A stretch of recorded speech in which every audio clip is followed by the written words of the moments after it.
Bienvenue dans OK Podcast, l'émission qui refuse de vous brosser dans le sens du poil. Aujourd'hui, on plonge les deux mains dans le cambouis numérique, dans ce qui est ni plus ni moins que la plus grande partouze de données de l'histoire.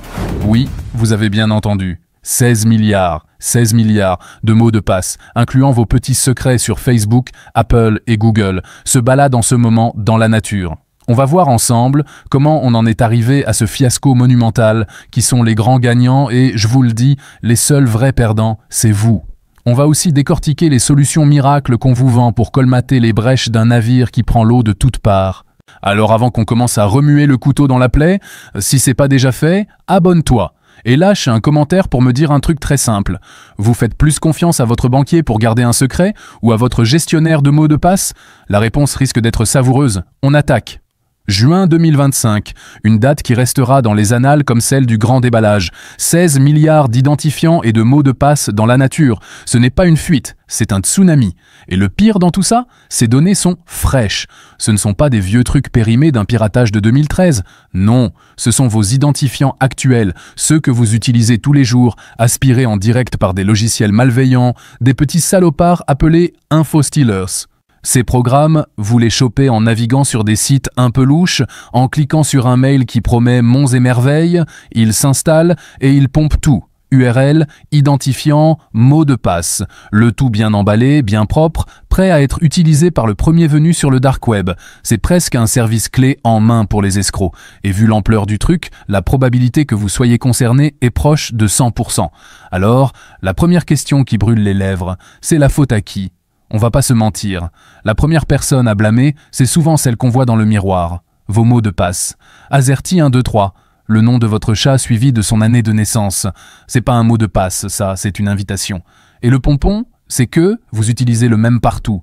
C'est comme si vous aviez la même clé pour votre maison, votre voiture et votre coffre-fort. Absurde, non? Mais ce serait trop facile de tout vous mettre sur le dos. Parlons des géants de la tech. Apple, par exemple, qui se vante de sa sécurité béton avec son chiffrement de bout en bout. Un système où, en théorie, même eux ne peuvent pas lire vos données. C'est magnifique sur le papier, sauf qu'ils proposent une protection avancée en option. Attendez, je relis. Une option? Si la sécurité maximale est une option, ça veut dire que la sécurité par défaut est moins bonne. C'est comme vendre une voiture avec les airbags en supplément. Merci Apple de nous donner le choix d'être en sécurité, c'est vraiment sympa. Et n'oublions pas les multiples vulnérabilités que le CRTFR, l'Agence française de sécurité informatique, trouve régulièrement dans leurs produits. Le mur n'est pas si haut que ça, finalement. Et puis, il y a les entreprises, ces pauvres victimes, ou pas. Prenons Yahoo. En 2016, ils annoncent une fuite, 1 milliard de comptes. La blague, la fuite datait de 2013. 3 ans pour s'en rendre compte. Résultat, 350 millions de dollars de valeur en moins et une réputation au fond du trou. Marriott, les hôtels de luxe, 500 millions de clients à poil sur le net. On parle de numéros de passeport, d'historique de voyage. Le Ponemon Institute estime qu'il faut jusqu'à 2 ans pour qu'une entreprise se remette d'un tel carnage réputationnel. Pendant ce temps, les concurrents se frottent les mains et récupèrent les clients échaudés. La sécurité, c'est pas une dépense, c'est un investissement. Mais ça, beaucoup de boîtes le comprennent seulement quand leur nom est affiché en gros sur les sites de pirates. Alors, face à ce désastre, on fait quoi ? On vous sert la même soupe. Changez vos mots de passe. Mettez des trucs compliqués, longs, imprononçables. Prenez un gestionnaire de mots de passe, ce coffre-fort numérique qui contient toutes les clés de votre vie. Et surtout, activez l'authentification à double facteur.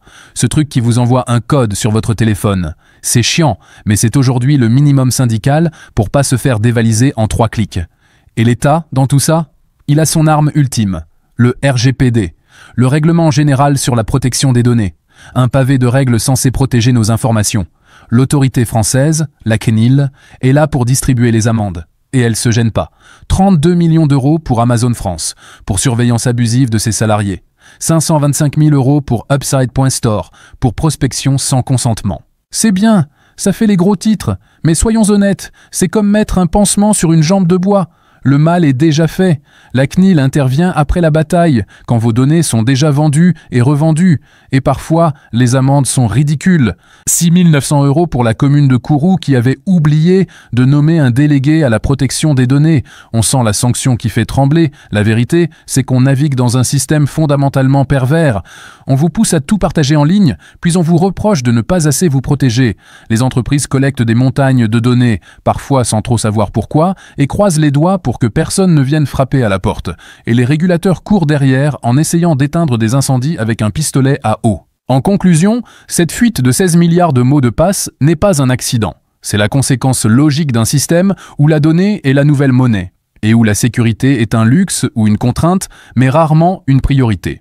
On vous vend des serrures de plus en plus complexes, mais on oublie de vous dire que les murs sont en carton.